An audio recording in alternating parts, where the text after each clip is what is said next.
Le 16 août 2025, un événement choquant secoue le Burkina Faso.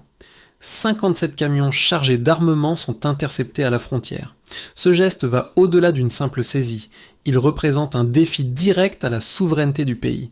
Ibrahim Traoré, face à cette menace inattendue, doit réagir fermement mais stratégiquement pour éviter l'escalade. Que va-t-il faire face à cette attaque contre l'intégrité nationale ? Le 16 août 2025, l'interception de 57 camions d'armement à la frontière du Burkina Faso ne laisse aucun doute sur l'intensité de la menace. Ibrahim Traoré, conscient de la situation délicate, promet une réaction immédiate et sans compromis, mais équilibrée, pour défendre la souveraineté nationale. Cette saisie d'armement est plus qu'une simple affaire de contrebande. Elle représente une tentative directe de déstabiliser la région et de remettre en question l'autorité de l'État burkinabé. Les enjeux sont énormes. En répondant à cette provocation, Traoré doit naviguer entre le renforcement de la sécurité intérieure et l'importance de ne pas créer une crise diplomatique avec ses voisins du Sahel. Si le Burkina Faso cède à la pression, il risque non seulement une perte de légitimité, mais aussi une augmentation des tensions régionales qui pourrait mener à une instabilité encore plus grande.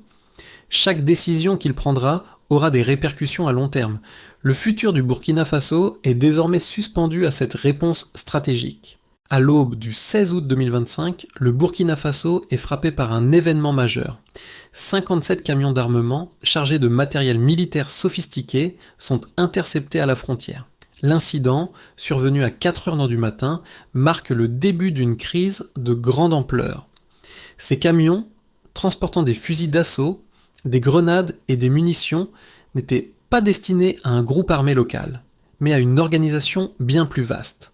Les armes, dont les numéros de série révèlent une provenance internationale, laissent présager une opération de trafic transfrontalier orchestrée par un réseau criminel organisé.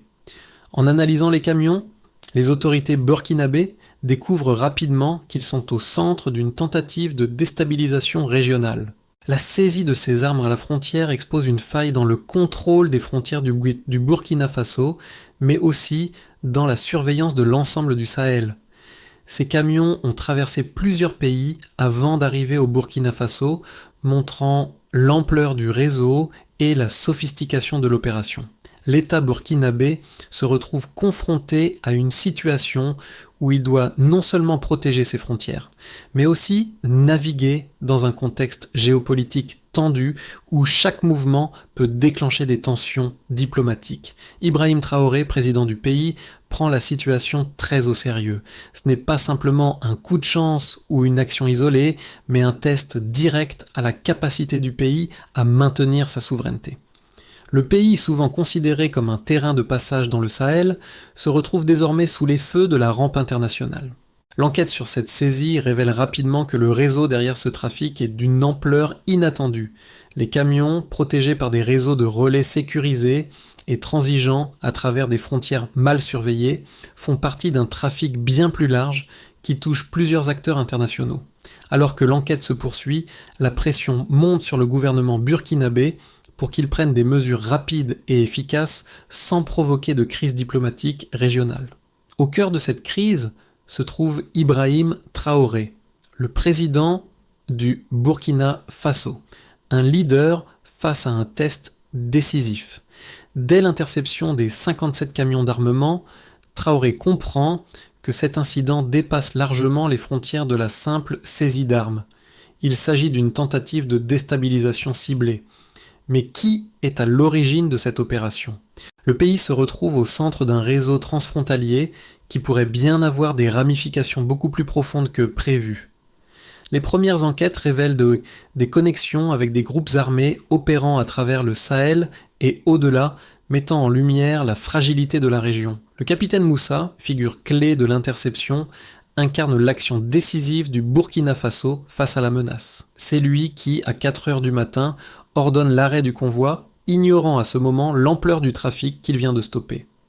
Ce choix audacieux montre la capacité du pays à réagir immédiatement à une menace invisible mais bien réelle. Moussa, en prenant ce risque, renforce la position de l'État burkinabé sur le terrain et ce geste devient rapidement un symbole de résistance face à l'ingérence externe. Mais cet acte de bravoure, bien que décisif, ne suffit pas à garantir la sécurité du pays à long terme. La première réaction de Traoré est de renforcer les mesures de sécurité interne et d'élargir l'enquête au niveau régional et international. Il sait que la stabilité du Burkina Faso dépend de la capacité à maintenir un équilibre entre défense nationale et diplomatie internationale. Chaque décision prise au cours de cette crise aura des répercussions au-delà des frontières du pays et l'opinion internationale est particulièrement vigilante. Le 16 août 2025, le Burkina Faso est secoué par une découverte inattendue. 57 camions chargés d'armement sont interceptés à la frontière, un événement qui marque un tournant majeur dans la sécurité nationale. À 4 heures du matin, les autorités burkinabées, alertés par des renseignements confidentiels, lancent une opération de contrôle aux frontières. Les camions, transportant des fusils d'assaut, des grenades et des munitions, semblent être destinés à des groupes armés au-delà des frontières submarines du pays.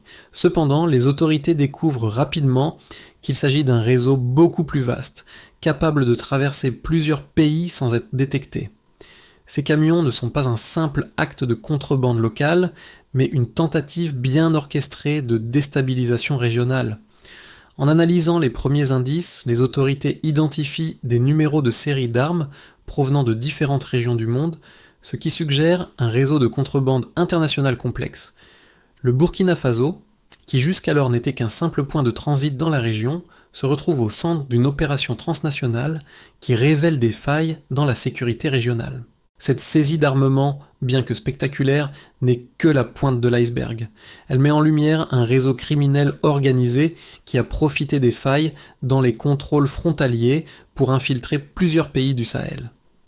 L'incident attire rapidement l'attention des médias internationaux et des experts en sécurité, qui pointent du doigt la fragilité du système de surveillance dans le Sahel. La question de la sécurité des frontières devient primordiale pour l'avenir de la région.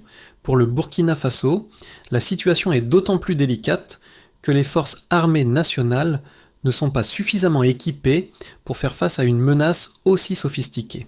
Ibrahim Traoré, en tant que président, comprend la gravité de la situation et prend des mesures immédiates pour renforcer les contrôles à la frontière et empêcher que de tels événements ne se reproduisent. Les forces de sécurité burkinabées commencent par sécuriser le périmètre autour des camions interceptés. Des enquêteurs balistiques et des experts en contrebande d'armement sont rapidement appelés à analyser les marchandises saisies. Les premières découvertes révèlent que les armes sont destinées non seulement à des groupes armés locaux, mais aussi à des réseaux terroristes plus structurés opérant dans toute la région du Sahel. Cette information soulève des inquiétudes quant à l'implication de puissants acteurs internationaux dans le financement et l'organisation de ce trafic. Le gouvernement burkinabé se retrouve donc pris entre deux feux. D'un côté, la nécessité de protéger son territoire et de maintenir la souveraineté nationale face à des menaces extérieures. Et de l'autre, l'obligation de gérer des relations diplomatiques délicates avec ses voisins du Sahel et la communauté internationale. Cette dynamique complexe place le pays dans une position stratégique où chaque action doit être mesurée afin d'éviter d'aggraver la situation. En réponse à cette crise, le gouvernement met en place une série de réformes sécuritaires pour mieux contrôler ses frontières et éviter de nouvelles infiltrations. Cependant, malgré les efforts déployés, la situation reste tendue. Les autorités burkinabées savent que cet incident pourrait marquer le début d'une série d'attaques similaires visant à affaiblir l'État et à exacerber les tensions régionales. Mais les répercussions de cette crise vont bien au-delà des frontières du Burkina Faso, car elles mettent également en lumière les vulnérabilités de toute la région du Sahel, un carrefour stratégique pour les groupes armés transnationaux. Lors de l'interception des 57 camions d'armement, le 16 août 2025, les autorités burkinabées découvrent une quantité impressionnante de matériel militaire. Parmi les armes saisies, on compte 25 000 fusils d'assaut, 70 000 grenades et des milliers de cartouches destinés à alimenter des groupes armés dans le Sahel. Les premiers éléments de l'enquête révèlent que ces armes ne sont pas simplement destinées à des acteurs locaux, mais à un réseau transnational organisé capable de se déplacer librement à travers les frontières du Burkina Faso et de ses voisins. Les numéros de série des armes saisies indiquent des provenances multiples, avec des indices montrant des liens directs avec des groupes terroristes opérant dans plusieurs régions du Sahel. Les enquêtes balistiques montrent également que les armements saisis étaient destinés à équiper non pas des groupes d'opposition locaux, mais des forces d'envergure bien plus importantes, capables de perturber les équilibres géopolitiques de la région. Ces armes sont d'une qualité et d'une quantité suffisantes pour équiper une armée complète. De plus, la saisie des camions permet de découvrir une série de documents relatifs à la logistique du trafic, y compris des informations financières sur les flux de fonds offshore, totalisant plus de 700 millions de dollars dispersés sur des comptes dans des paradis fiscaux. Les camions interceptés étaient très bien organisés et protégés. Un réseau complexe de relais sécurisés a permis de les faire traverser plusieurs pays avant d'arriver au Burkina Faso. Les analyses montrent que ces camions ont emprunté des routes peu surveillées, à travers des zones frontalières sensibles, mettant en évidence la faiblesse des contrôles douaniers et de sécurité dans la région. Les autorités burkinabées, en collaboration avec des partenaires internationaux, cherchent à retracer le parcours des camions afin de déceler les points faibles du système de surveillance et de renforcer la coopération régionale pour lutter contre ce type de trafic. Les chiffres ne mentent pas. La quantité d'armement saisie dépasse largement les besoins d'un groupe armé local, ce qui suggère que l'opération fait partie d'un plan à long terme pour déstabiliser la région. Selon des sources confidentielles, les réseaux criminels impliqués sont bien structurés, bénéficiant de soutien financier et logistique à l'échelle internationale.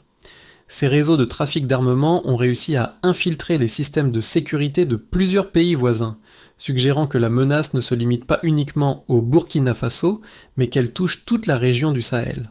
L'enquête, qui se poursuit à un rythme soutenu, a déjà permis de démanteler plusieurs cellules de contrebande opérant dans les pays voisins, dont des groupes armés au Mali et au Niger. Les informations financières révèlent également des transferts d'argent considérables entre des acteurs étatiques et non étatiques, ce qui renforce l'idée que le réseau est soutenu par des acteurs extérieurs, dotés d'une grande capacité financière. Ces indices montrent que ce trafic d'armement est bien plus qu'une simple opération criminelle, mais une tentative organisée de déstabilisation régionale.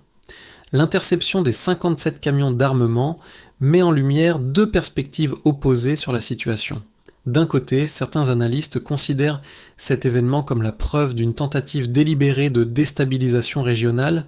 Selon cette lecture, les camions interceptés ne sont qu'un maillon d'une chaîne bien plus vaste visant à semencer l'instabilité dans toute la région du Sahel. Les armes saisies, de provenance internationale et destinées à des groupes armés bien structurés, indique que ce réseau de contrebande n'est pas simplement local. De plus, les connexions financières et logistiques suggèrent l'implication de puissants acteurs extérieurs capables de contourner les systèmes de sécurité des pays de la région. Les défenseurs de cette hypothèse estiment que le Burkina Faso, au centre de cette opération, devrait renforcer la coopération internationale pour démanteler ce réseau transnational. L'approche opposée, quant à elle, met l'accent sur la souveraineté du Burkina Faso. Selon cette vision, l'interception des camions n'est pas uniquement une réponse à une menace externe, mais aussi un test de la capacité du pays à protéger ses frontières, sans se soumettre aux pressions internationales. Dans cette optique, l'action du gouvernement burkinabé, bien qu'elle ait des répercussions diplomatiques, est une démonstration de la volonté de maintenir son autonomie face à des influences extérieures. Les défenseurs de cette position affirment que le Burkina Faso doit pouvoir résoudre ses problèmes de sécurité sans dépendre excessivement des alliances internationales. Cette approche privilégie la résilience interne et la force de l'État burkinabé dans sa lutte contre les menaces extérieures. Ainsi, les deux perspectives, bien que opposées, reposent sur des éléments tangibles. D'un côté, la nécessité d'une réponse collective face à un problème de sécurité transnationale. De l'autre, l'importance de préserver la souveraineté nationale et de ne pas se laisser dictater par des forces extérieures. Le dilemme réside dans l'équilibre entre ces deux approches. Comment protéger l'intégrité nationale tout en maintenant des relations diplomatiques solides dans une région où les lignes de pouvoir sont constamment mouvantes, c'est qu'un. Le Burkina Faso doit naviguer avec prudence, en pesant soigneusement ses actions face à des défis multiples, internes et externes. Un tournant décisif survient lorsque de nouvelles informations émergent sur les dimensions internationales du trafic d'armement. Les documents récupérés lors de l'interception des camions révèlent des liens financiers qui dépassent les frontières du Burkina Faso. En effet, ces armes ne sont pas seulement destinées à des groupes armés locaux, mais font partie d'un réseau mondial impliquant des acteurs étatiques et non étatiques. Les enquêtes mettent en lumière des transferts de fonds estimés à plus de 700 millions de dollars, dispersés sur plusieurs comptes offshore dans des paradis fiscaux, suggérant un soutien substantiel à l'organisation derrière le trafic. Le Burkina Faso se retrouve ainsi au centre d'un conflit géopolitique bien plus vaste, où la menace n'est plus simplement locale, mais véritablement transnationale. Cette découverte bouleverse les priorités du gouvernement. Face à la menace internationale, la question n'est plus seulement de protéger ses frontières, mais de renforcer sa position sur la scène mondiale. Ibrahim Traoré et ses alliés doivent désormais repenser leur approche sécuritaire et diplomatique pour éviter d'aggraver la situation et d'être perçus comme vulnérables sur le plan international.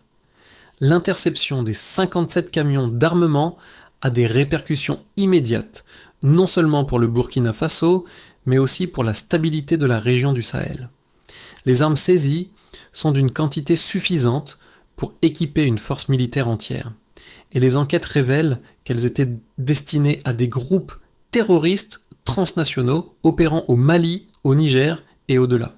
Cette saisie a mis en lumière une organisation criminelle bien structurée, avec des ramifications internationales profondes. Le Burkina Faso, souvent perçu comme un point de transit pour ces réseaux, se retrouve aujourd'hui au centre d'une crise géopolitique majeure, soulignant l'ampleur de la menace à laquelle le pays fait face. Les répercussions économiques sont également notables. Bien que l'opération ait été un succès sur le plan de la sécurité, elle a entraîné une instabilité économique croissante, avec des investisseurs internationaux montrant des signes de réticence face à l'incertitude géopolitique. La confiance dans les institutions burkinabées est mise à l'épreuve, bien que cette action des forces de sécurité ait renforcé la légitimité du gouvernement auprès d'une grande partie de la population.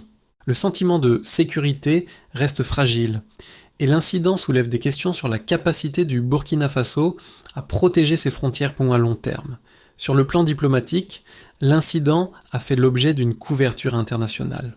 Les partenaires régionaux du Burkina Faso, en particulier le Mali et le Niger, suivent de près l'évolution de la situation, conscients que ce type de trafic pourrait affecter la sécurité de toute la région.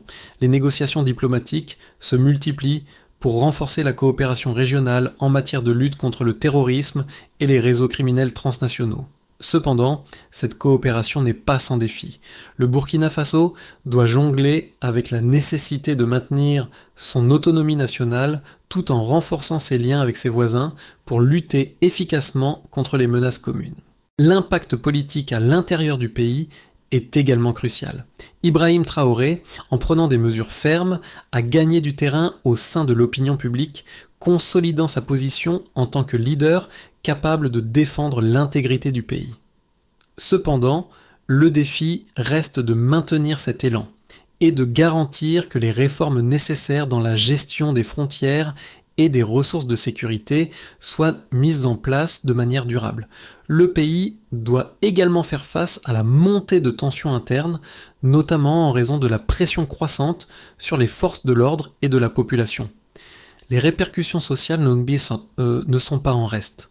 Le sentiment d'insécurité demeure palpable, particulièrement dans les zones frontalières où des groupes armés continuent de sévir. Pourtant, la saisie des armes a été perçue par beaucoup comme un symbole de la résilience de l'État, un signal fort que le Burkina Faso n'acceptera pas l'ingérence étrangère et qu'il est prêt à défendre son territoire contre toute forme de déstabilisation. Les forces de sécurité et la population se sentent renforcées par cette démonstration de pouvoir, mais la véritable épreuve réside dans la mise en place de réformes sécuritaires durables et la gestion des relations internationales pour éviter de nouvelles crises. L'interception des 57 camions d'armement le 16 août 2025 marque un tournant décisif pour le Burkina Faso, mais les mois à venir seront cruciaux pour déterminer l'avenir du pays. En fonction des décisions politiques et sécuritaires prises, 3 scénarios principaux se dessinent pour le futur du pays au cours des 6 à 12 prochains mois. Une première trajectoire se dessine, stabilisation progressive. Dans cette trajectoire, le Burkina Faso met en place des réformes internes efficaces et renforce son système de sécurité. Les frontières sont mieux surveillées et les forces de sécurité gagnent en capacité de réaction face aux menaces internes et externes. Le gouvernement travaille également à améliorer la coopération régionale, notamment avec le Mali et le Niger, pour lutter contre les réseaux terroristes transnationaux.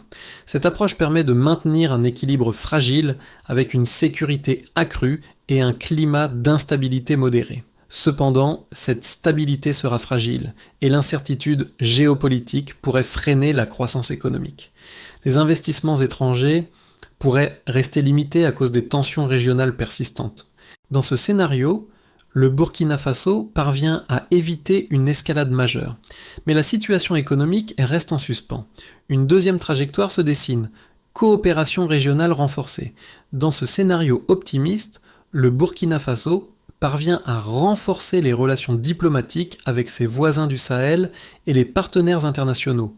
Une coopération accrue dans la lutte contre les réseaux terroristes et les groupes armés pourrait réduire considérablement leur influence dans la région. Cette coopération pourrait également attirer des investissements étrangers supplémentaires, en particulier dans les secteurs de la sécurité et de l'infrastructure. Le Burkina Faso, renforcé par cette solidarité régionale, devient un acteur clé de la lutte pour la stabilité dans le Sahel.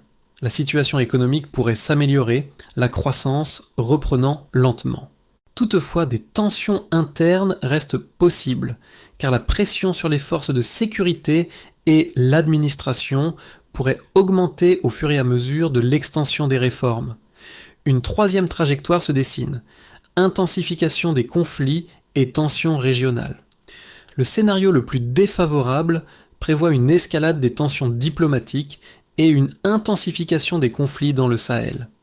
Les groupes armés, bien financés et soutenus par des acteurs extérieurs, pourraient réorganiser leurs activités, conduisant à des attaques plus fréquentes contre les forces de sécurité burkinabées.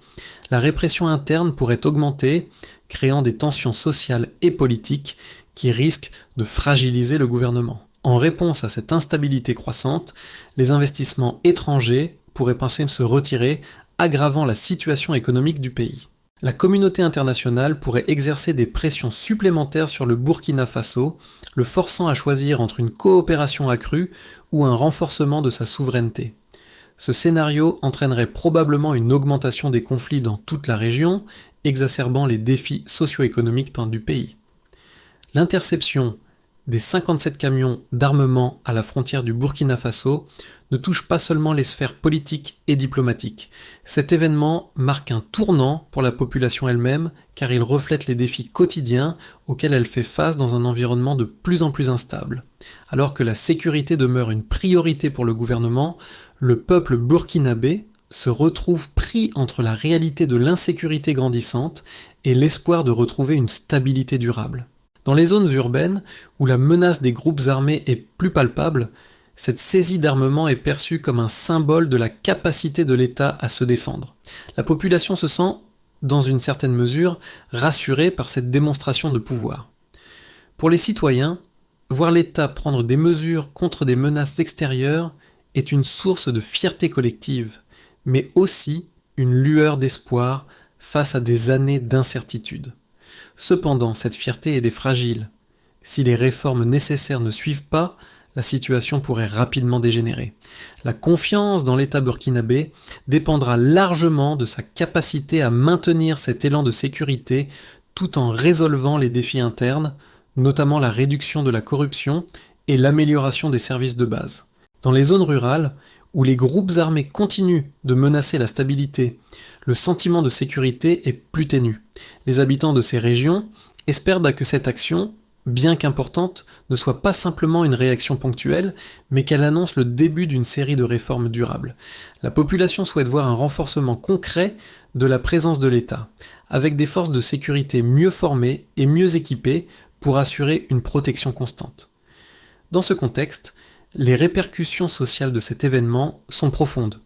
Les Burkinabés, tout en espérant des changements positifs, restent conscients que la véritable épreuve viendra des actions concrètes du gouvernement pour garantir une stabilité durable. Et, face à la situation actuelle, il est impératif pour le Burkina Faso de mettre en place un plan d'action à court et moyen terme pour restaurer la stabilité tout en consolidant sa souveraineté. Le processus doit être à la fois sécuritaire, diplomatique et économique afin d'assurer un développement durable à long terme. D'abord, il faut renforcer les capacités de sécurité. La première étape consiste à renforcer les contrôles frontaliers pour éviter de nouvelles infiltrations de matériel militaire. Cela inclut non seulement l'amélioration de la formation des forces de sécurité et des moyens de surveillance, mais aussi une révision complète des protocoles de contrôle des frontières. Un partenariat renforcé avec les voisins du Sahel, notamment le Mali et le Niger, sera essentiel pour démanteler les réseaux de trafic transfrontaliers. Ensuite, il faut améliorer la coopération régionale et internationale. Le Burkina Faso doit impérativement poursuivre la coopération avec la communauté internationale tout en préservant son autonomie nationale. Cela inclut des accords avec des organisations internationales pour l'échange de renseignements, le renforcement des sanctions contre les réseaux criminels et un soutien logistique pour les forces de sécurité. Le Burkina Faso pourrait également jouer un rôle clé dans la construction d'une coalition régionale pour contrer l'instabilité au Sahel. Parallèlement, des réformes économiques et sociales s'imposent. L'un des défis majeurs pour le gouvernement burkinabé sera de gagner la confiance de la population en améliorant la situation économique. Cela passe par la création d'un environnement propice aux investissements avec des réformes fiscales et une amélioration des infrastructures. Il est également crucial d'assurer une répartition équitable des ressources afin de réduire les disparités économiques et sociales, notamment dans les zones rurales. Enfin, la communication et la transparence deviennent essentielles.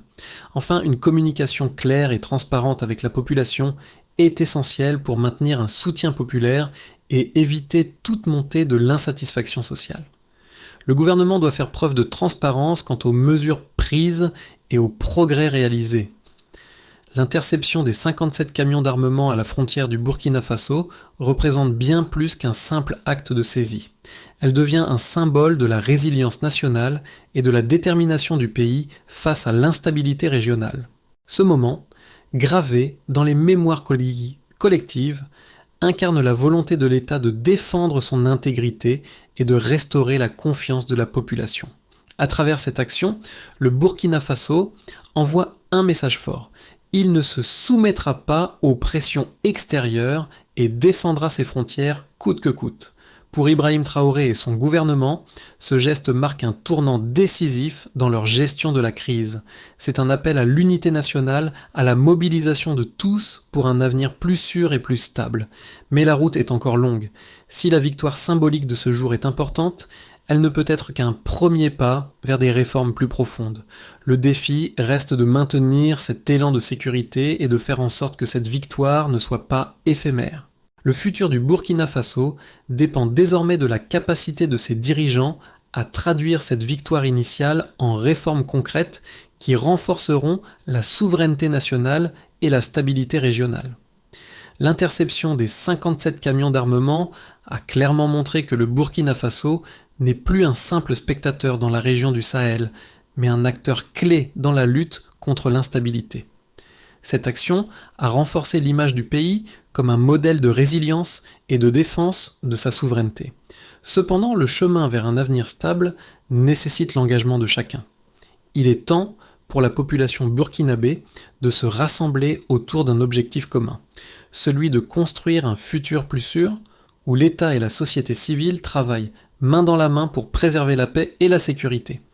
Le soutien de tous est crucial. Chaque citoyen, chaque acteur de la société burkinabé a un rôle à jouer dans cette reconstruction collective. L'histoire du pays ne se construit pas uniquement par des actions militaires, mais par des efforts constants pour renforcer la gouvernance, la justice et la prospérité. L'heure est à l'action. L'avenir du Burkina Faso dépend de la mobilisation collective et de l'engagement de chaque acteur pour transformer cette crise en une opportunité de renouveau.